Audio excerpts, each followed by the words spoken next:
So have you ever disconnected any male pipe before? A lot. So what was special about this one that I gave him only a warning? Um, the Spirit of God was there. And God might be assured me say I'm my husband. So he just give me a lenient on him.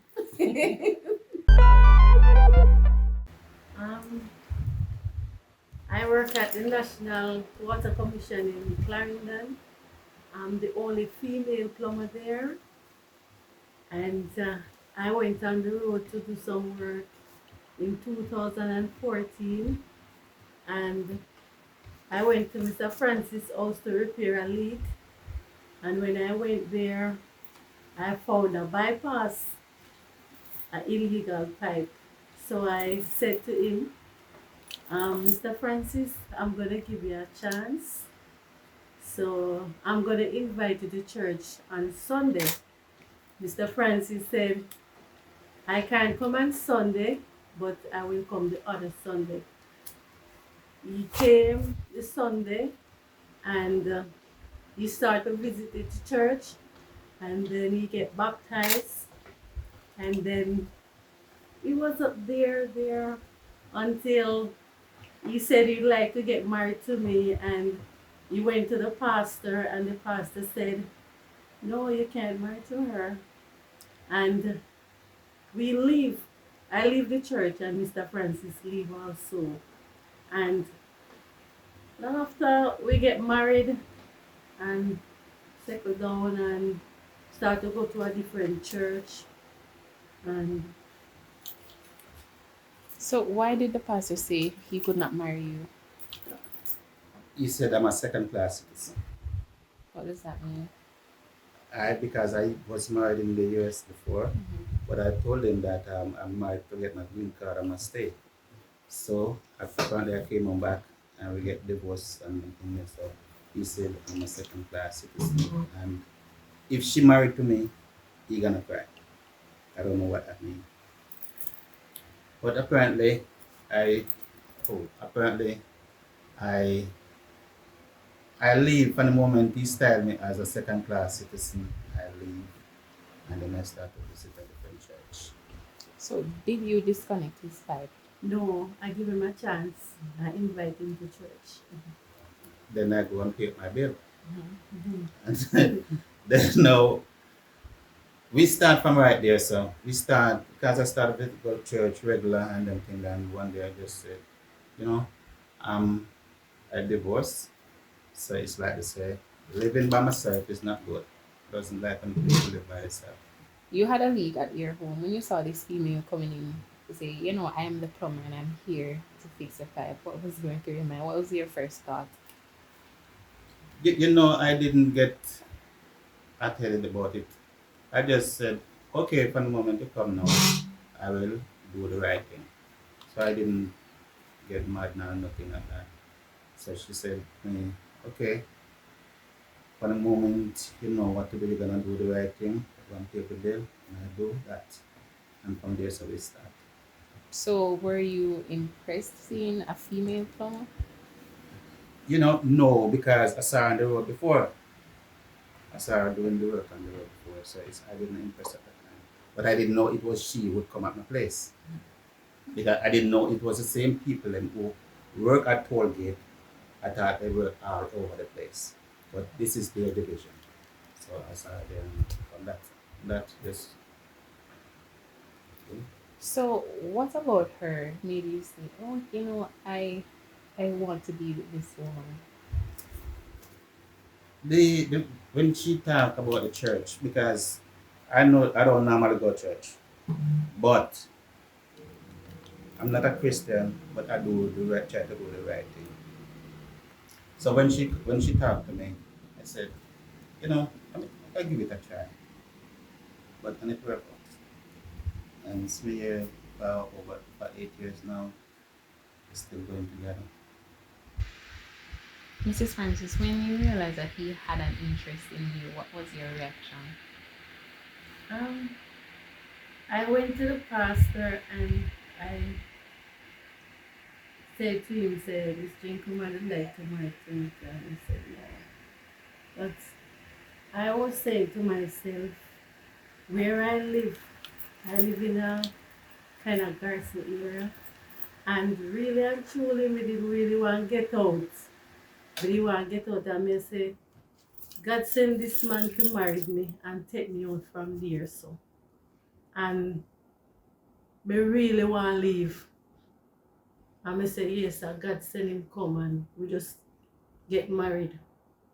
He come to the office and propose to me upstairs in front of the supervisor and everybody, and some girls start cry and say, it's the first I'm seeing this. And they start cry, but tears come on my eye too because we never expect it. And I really feel good to know that I'm married to him and everything is going on okay. Tell us about the proposal, the kind of planning that went into it, and why you decided to go by her workplace to do it. Maybe because of my style. What's your style? I was about to go inside one of the hole, what she down there, fixing the pipe down inside the wall or what. That was inside my head. When I did, it's the first you gonna know that. But that the way I did want to do it. Say, I'm gonna go where she on the road. In the Fixing, whole. yeah, in the hole, on the road in the hole.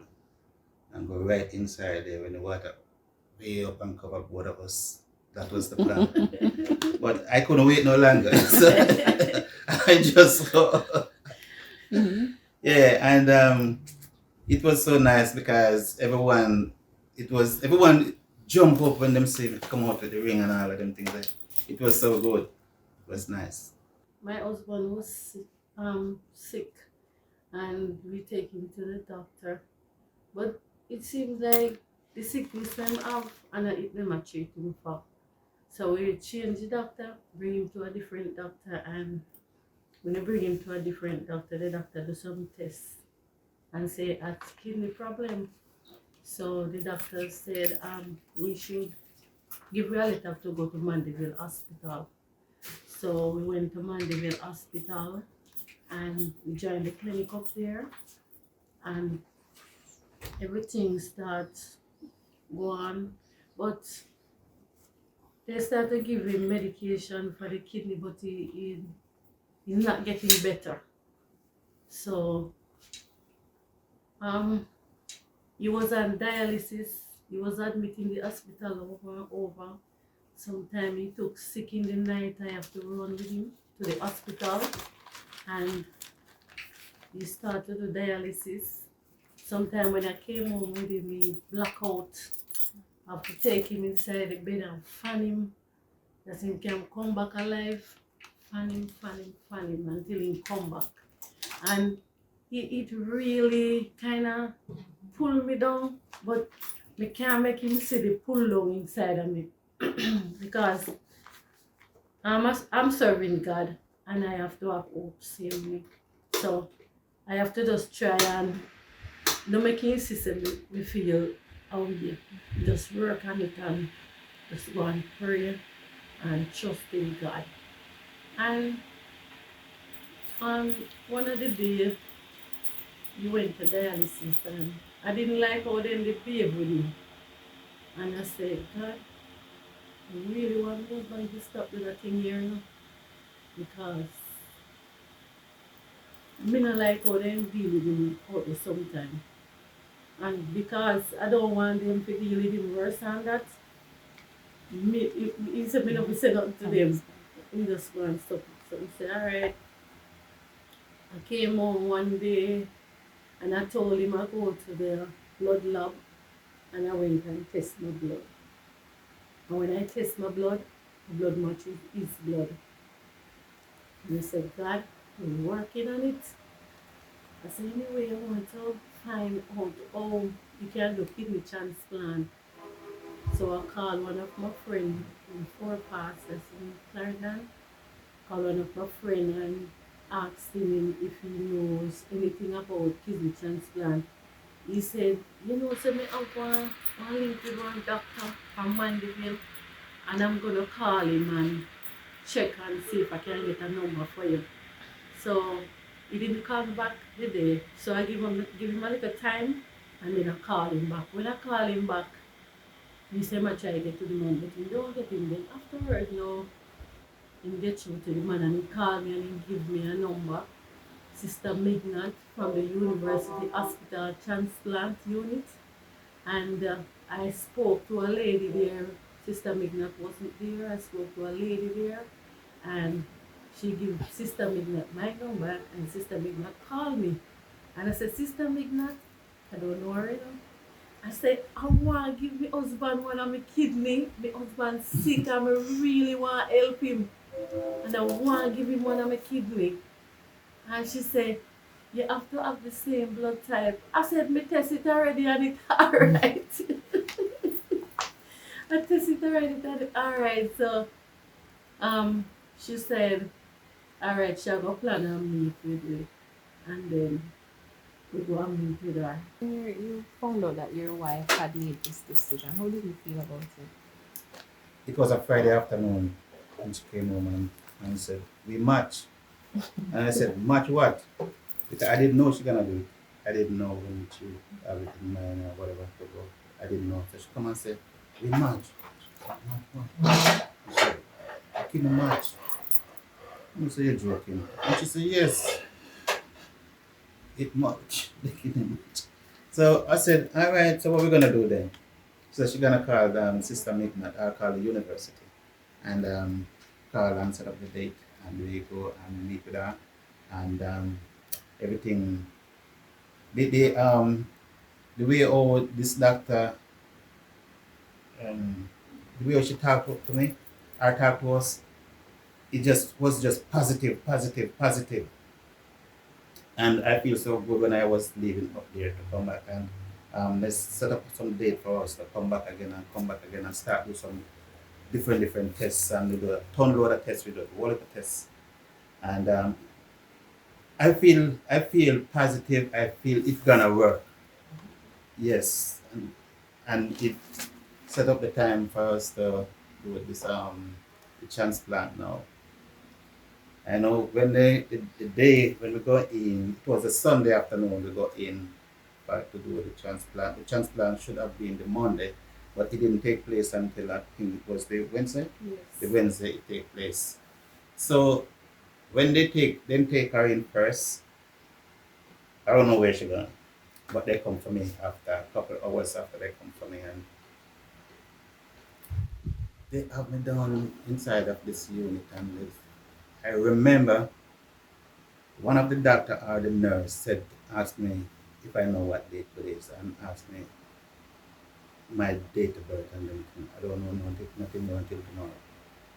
I don't know nothing more until tomorrow when I wake up. I see the friends had something choke up on me and I said, God, it done. I feel I said I just start to give praises. How has the recovery process been? Good. Yeah, she started work back, but they say I mustn't do no work yet.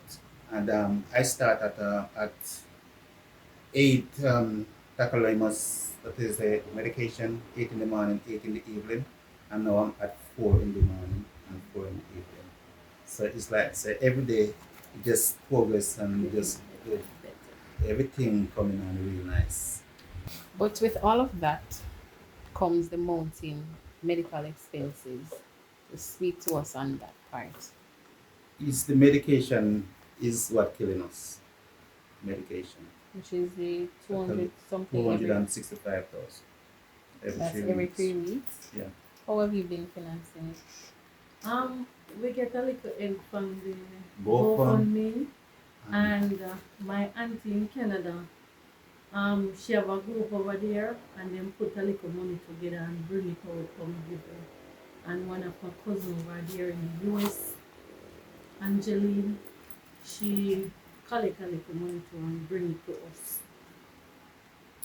And my workplace, they bring me a basket and when I go back to work they give me a card. And I wanna thank Mr. Johnson, Devon Johnson and Gawain Johnson and Ethan Williams and some of the plumbers. Yes, they really Yeah, they really look out for us. And I want to thank those who bring the groceries and the supplements, because we need the supplement to bring back our bodies. Yeah. And we thank everyone for their help. Miss J, yeah, we thank them for their help. And Diane Cummings. Yes, we get a lot of help from people. People come and clean for us, cook for us. Carol, that's my husband's sister. She live all the way in Portland Parish. And she come here and clean and cook, put food in the fridge that she Wash. can get to eat and wash. Yeah, yeah. We get a lot of help from people, and I really appreciate what people done for us, especially starting from Dr. Law Jones.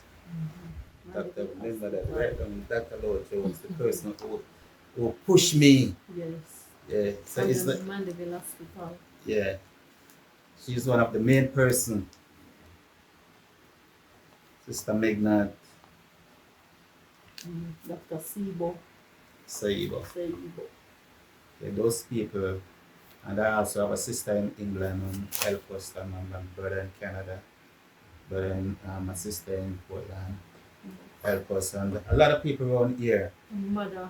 Yeah, Marie Yeah. Simpson. Yeah, she really. And my I sister, Naomi Morris. Yes. get a lot of help from people, and I appreciate and give thanks to all the people who support us so far and who are about to, as I think other people will come on board and help us too. So it's like I appreciate it so much. Yes. Because without, we couldn't hear it right now. Miss Fiona Simpson and my auntie Margaret and my auntie Lawrence, Miss Lawrence, yes, and Lauriston Lawrence. Yeah, So much we can't yeah. remember so much of them. Yeah. A woman. God bless a woman. But this time we shall sing name. The strength of a The woman. strength of a woman. Yes. I give thanks for you for the very day when we met. Yes, it was for a reason. And it's the most high put us together. So when the pastor said it's not gonna work, Jesus we, said yes. Father said yes. Yes. So it cannot be better. And I give thanks for you, man, every day. The strength of a woman. Yes. What Father said to is Adam and Eve. Okay. You even or you give me Adam gave Eve, right? Eve, the ribs. So Okay. so Eve, Eve turned it around. Eve turned it around now. So Adam and Eve, we have to share it together, like just like Adam and Eve. So Yes. it's we. Yeah. So when the pastor said we gotta prove the pastor wrong. When he said no, Yes. he's not the one for you. Yeah. Okay. It's not what man said. What God It's said. what the Most High said. Know God for yourself. Alright. Yes, one of my church sister called me when we were about to do the operation, and she said, "You really are going to do it?" I said, "Listen me, in a Genesis 2, it tell us say God take a ribs out of man and make woman. So why woman can't give up man something to make him live?" So Yeah. I just say no. We have your love still in Jamaica. Yeah, But it's hard to find, but love is still here. Yeah.